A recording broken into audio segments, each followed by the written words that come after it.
So here we are. This is 126, Practical Malware Analysis. If anybody wants to add, feel free. I approve everybody. Just request in the system.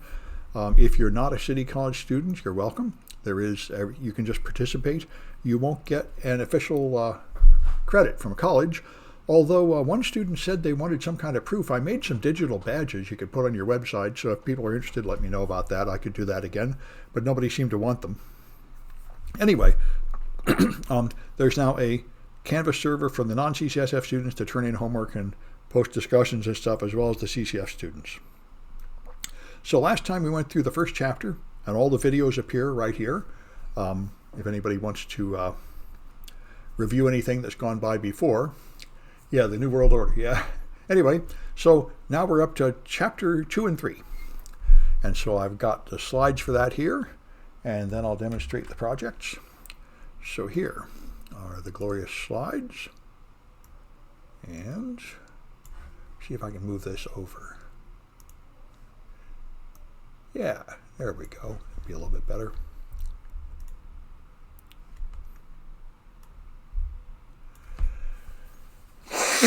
All right, and the first part is pretty obvious.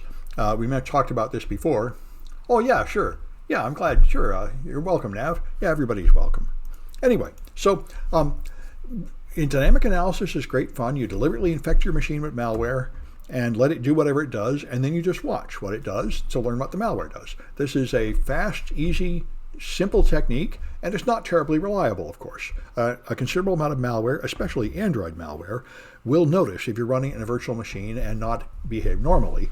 So if you want to do Android malware analysis, you really have to buy some Android phones or tablets and use real hardware.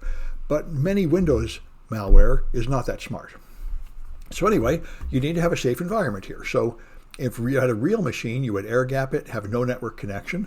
In virtual machines, it's usually good enough to just put it in NAT mode in the VMware. You could turn off the networking on your virtual machine entirely, and that would be one option, but most malware requires a network connection. And so if you don't connect it to the real internet, you'd have to run a simulated internet outside there, which is kind of a hassle, although it can be done. What most people do, a reasonable compromise, is to just put your virtual machine in NAT networking. And then it's behind a virtual router, separating it from the rest of your network. And usually that means the malware can reach the internet, but it can't really spread to the other machines. In practice, that seems to be a pretty good answer.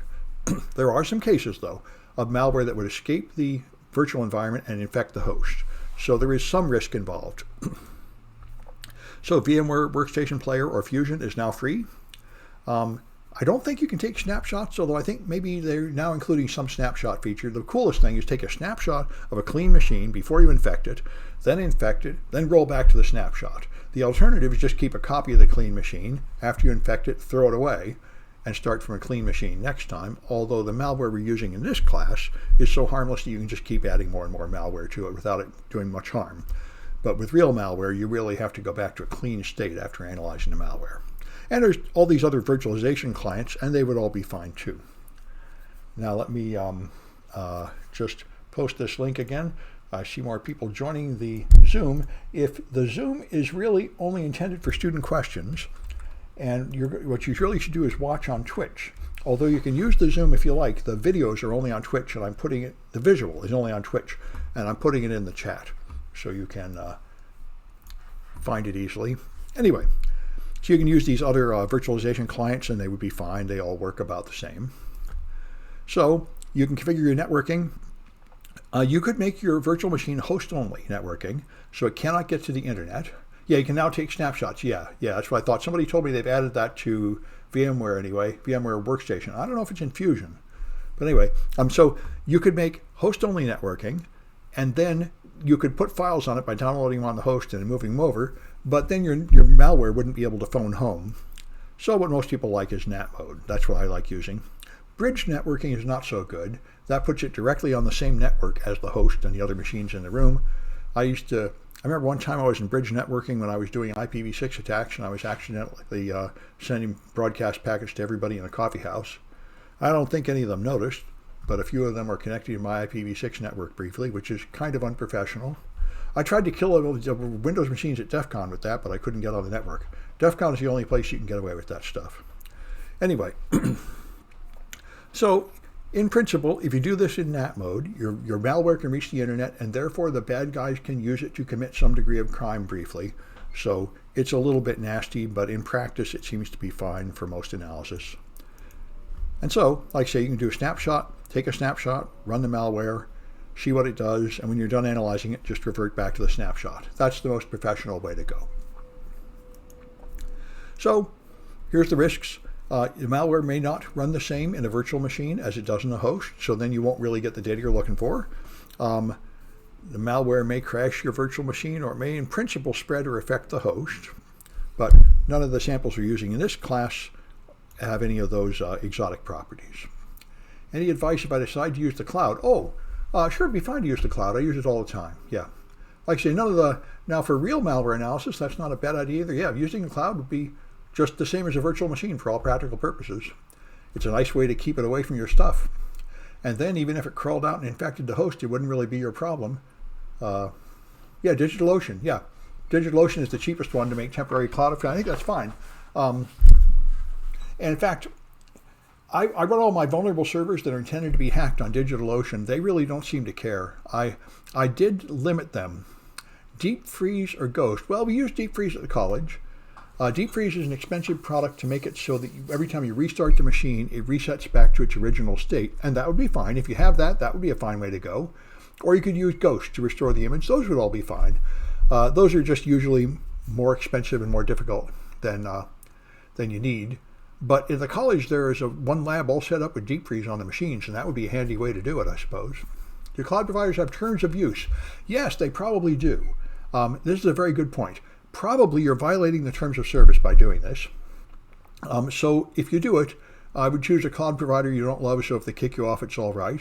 And you might want to take some precautions. For example, my machines that I put up on the cloud that are vulnerable, after about a year, they started getting hacked, and then people would use them to send floods of packets to participate in DDoS attacks. So I learned how to write cron jobs that would throttle the network connection, so their outgoing bandwidth is small, so that when they get infected and people use them for that purpose, they don't really send out enough packets to send off alerts and catch their attention. But yeah, I think you're probably right that a cloud provider, you're probably technically violating their terms of service by running malware in a cloud machine. So it's a thing to know. I know for a while, I think it was DigitalOcean and Amazon did not allow you to run Kali on the virtual machines. You were supposed to ask for permission first. And I was pretty nervous running vulnerable servers in the cloud for a while until I got used to taking some precautions so they're not too badly hacked. And then I realized it's nothing more than what most people are doing anyway. Most people are running crappy WordPress servers. They don't update and they get hacked a lot. And so cloud providers don't immediately freak out and kick you off when you get hacked.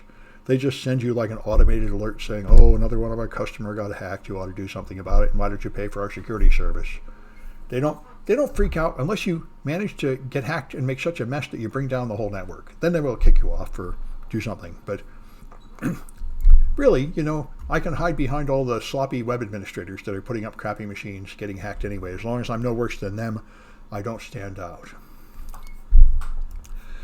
Anyway, so basic dynamic analysis. Static analysis can be difficult. As we've seen before, you can try to analyze malware. Now, the advanced static analysis, where you actually print out all the assembly language instructions and read them, in principle, you could find everything that way, but it's a lot of work. Simple static analysis, like we did, where you just run things like PEID and PEView, is very shallow. You don't really learn very much about the malware. It's quite possible that you've done what you can do with those simple tools, like viewing the strings, but you still haven't found what you need to know. So dynamic analysis is the next efficient thing to try. Now, there are automated sandboxes that will automatically do essentially everything we do in this chapter, which are quite popular. It will just automatically spin up a virtual machine, run the malware, and run some standard analysis tools and just print out the results. There's a series of them, like Joe Sandbox is cool. There's a whole bunch of them out there. Norman Sandbox, some of them are free, some are expensive, and they all essentially do this. And for example, VirusTotal will run about 4 of these sandboxes on a piece of malware and tell you what the results are. So it's really very nice. But what we're learning here is how to do it yourself, which, it's good to understand how it works in case you want to do more advanced things. So when you run malware, If you have a library, but you don't have the executable that goes with it, then it'd be hard to launch the library, so you can use the Microsoft tool rundill to run the library, and then you can execute it, and you can call a particular function. Anyway, that's one way to do it. So rip.dill has these exports, install and uninstall, but you could run it with this command line in rip.dill. And I see more people in Zoom, so I'm going to post the, if I can figure out where the chat went to. Okay. All right. I'm going to post these, the URL where you should go to if you want to see the visual part of the lecture. All right. Anyway. All right, you can also modify the header to turn a dill into an exe, and you can use debuggers to run it too. There's various ways if you really want to run a library. So Process Monitor is very nice. This is a way to see event viewer, and it shows you all the things that happen on the network, registry, file system, network process, and other activities. And so it has thousands of events per second by default, but the cool thing about it is you can filter out all the stuff you don't care about. So you'll see many, many events, 128,000 events showing up here as it does things. And you have to use filters to remove all the background events. So you load this first before you run the malware and hide everything that's already there. And then when you run the malware, you only look at new things. So you got start and stop with the magnifying glass, which is a mighty funny choice. Then erase with the eraser and the filter here. And over here, you can choose filters to look for certain kinds of activities like registry or file system. All right. So one technique is to hide everything normal and then launch the malware, and that is probably the most perfect technique. Then you'll get everything the malware does. A simple technique, which is a little sloppier but easier, is to just specify exactly what you are going to look at. Just accept stuff that does match your malware. Then, of course, if it was to launch another process with a different name, you wouldn't find it. But this works for the samples we're using here. So that's Process Monitor. Now, Process Explorer is just a souped-up version of Task Manager. It shows you the currently running processes on your machine. And it's very nice. At the top, you see the system processes, which launch first. They show up here approximately in the order in which they launch. So these, and they're indented. If a parent has a child, the child is indented. So the original system starts, and then it launches Windows. WinInit, this is the equivalent of init in Linux, which is the launch of everything. I do not know process spawn control. No. And then you have all these service host processes, which run background services. And then at the bottom, you'll have Explorer, which draws the desktop, and then everything you do in userland. Now let's take a look at process spawn control. Somebody put this in the chat. Process spawn control. It looks interesting. Well, process hacker, you can slow down an execution chain. Oh, yeah. That's interesting. Yeah, great. That's a good idea. Let me throw that in my, my links. That's a good thing to know about. I've not tried that tool. It might be fun. In PowerShell, too, which is good.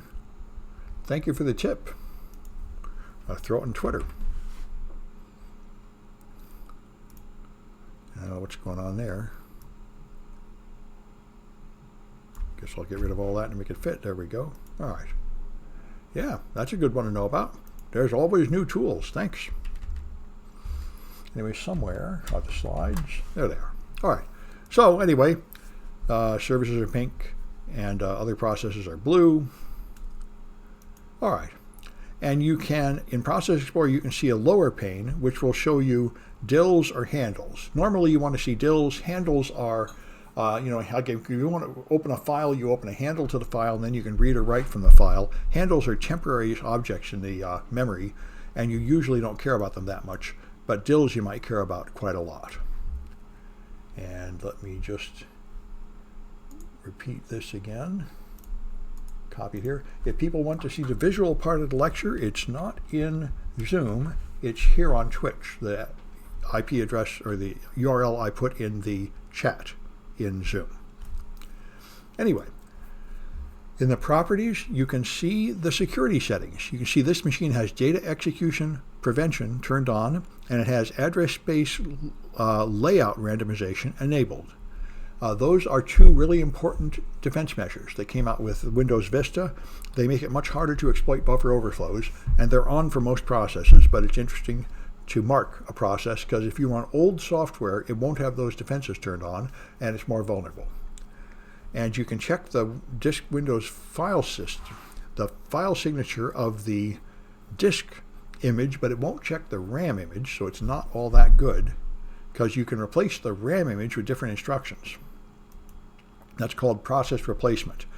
And you can compare the strings in image and memory. This is the strings on the disk and the strings in RAM, and they should be the same, but they won't be the same if process replacement has happened, where after something loads and starts running, you change the instructions in RAM.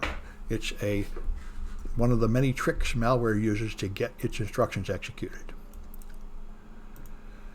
So if you open a malicious document with a vulnerable application, you can launch Process Explorer and watch there to see if it launches some other process, and you'll see what's going on there. All right, and there's a tool called RedShot that I've seen. I never used it that much. It's more fun to just watch the registry changes in Process Monitor, but you can do RedShot, where you take a shot of the registry, then you install the malware, then you take a second shot, and it will give you a list of all the registry keys that were changed. So it's pretty thorough. It's an option. And then I mentioned before, you can fake a network. If you don't want to just let your malware phone home to the real command and control server, then you can have a fake network out there. INetSim is a product that you get with Kali Linux, and I think you can put on any Linux you like, and it will just simulate all kinds of services. It will take over the DNS resolution, so every website will go there and it will send like the same fake web page to every website and so on. So it's not a very good simulation of the internet, but it will answer a request. So if your malware makes a request to a server, it will get a reply and you'll be able to see that traffic. So you can monitor, for example, if you run NCAT on port 80, you can open it here and it'll do the handshake, but there won't really be a web server there. But INetSim would actually serve up a web server, saying this is a fake web page or something, and you can customize it to say anything you want.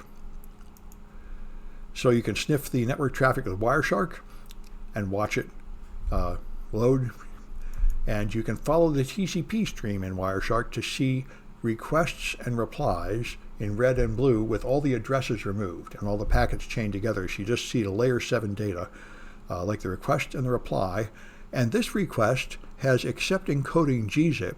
So when the reply comes, the header is readable, but the rest of it is not readable. Although this is in fact not gzipped, it's just an image. It's a ping image. I can see the ping on a header.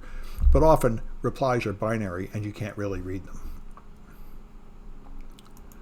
All right, so there's INetSim like I talked about.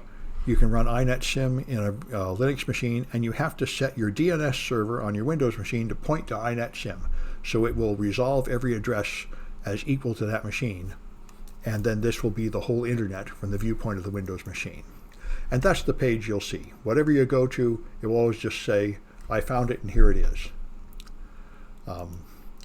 And if you run Nmap, Nmap will tell you every port is open. It's serving up every popular process like FTP and TCP and Telnet and SMTP and pretty much all the normal stuff. It pretends to be all those things, so it looks like the whole internet is out there. All right. So Procmon, you launch and filter on the malware's executable name and clear all events just before running it. Then Process Explorer, you can just run to show you a live view of what's happening.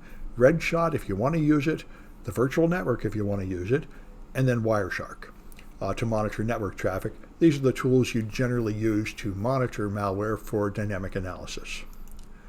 And so there's an example of a virtual network. If you're in the Windows machine and you try to go to this address, your DNS server, if you try to go to a website, it'll send a DNS request, which will tell it to go back to the Linux machine. And then when you do a get, it'll go here to port 80 on that machine. Every address will just be resolved to the local Linux machine. So the whole internet will be on that one box from the viewpoint of the Windows machine. All right, I used to have projects where people set that up, but I decided it's not really worth the bother. All right, So let's take a look at some cahoots, which I've got right here. This is 126, Chapter 3. There we are. All right. Whoa, that's not the right way to do it. Somewhere I can play it. 126, Chapter 3. There we go.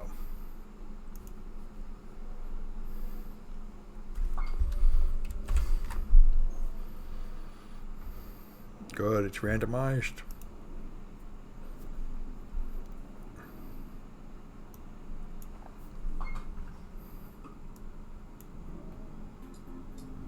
There you go.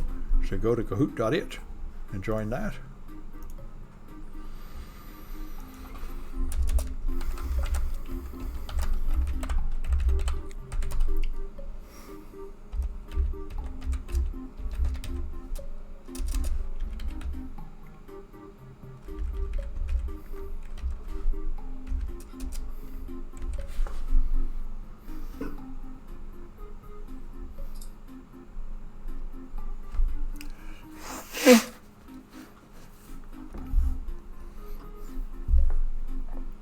iNet Sim could be a fun honeypot. Yeah, I suppose. There's Honey D is more fun. But there's actually a lot of honeypots.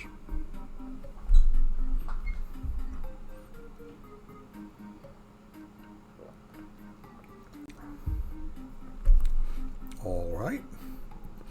Maybe 17 is all the cahooters there are. I'll wait a few more seconds. Oh, okay.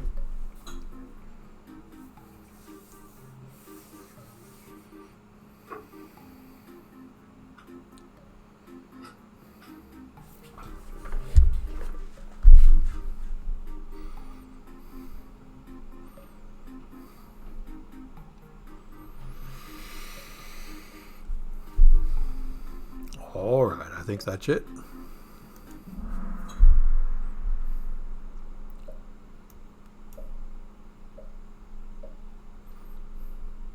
All right, so which method makes malware smaller?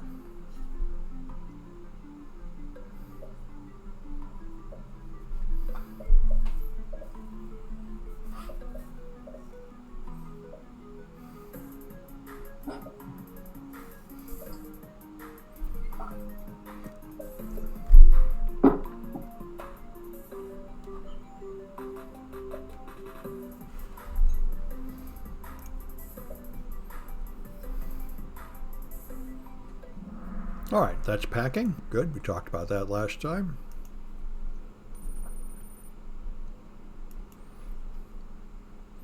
All right, what kind of file has to be executed using rundil32?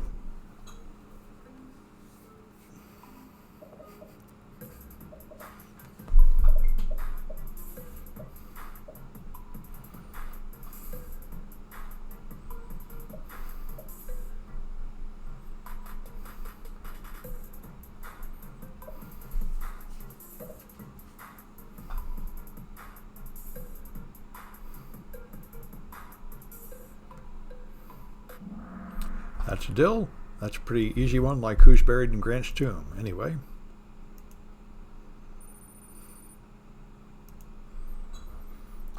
All right. What tool records thousands of events per second?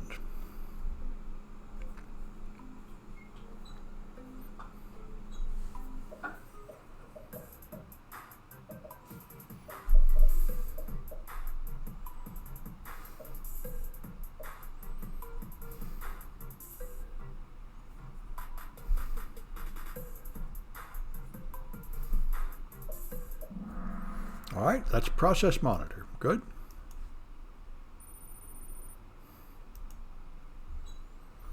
All right, what tool shows individual Ethernet frames?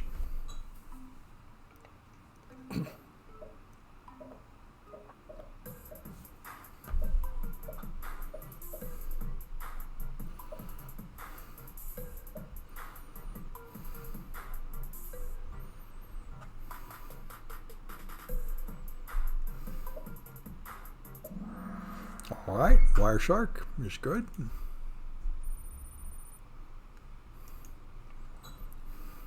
All right, what tool lets you analyze botnet malware without contacting a real server?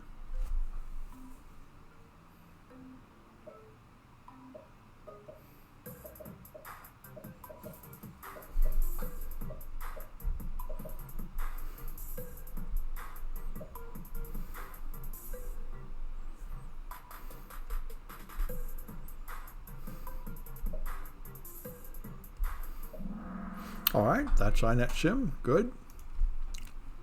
All right, let me record the winners. Okay. I don't know if that's a real name.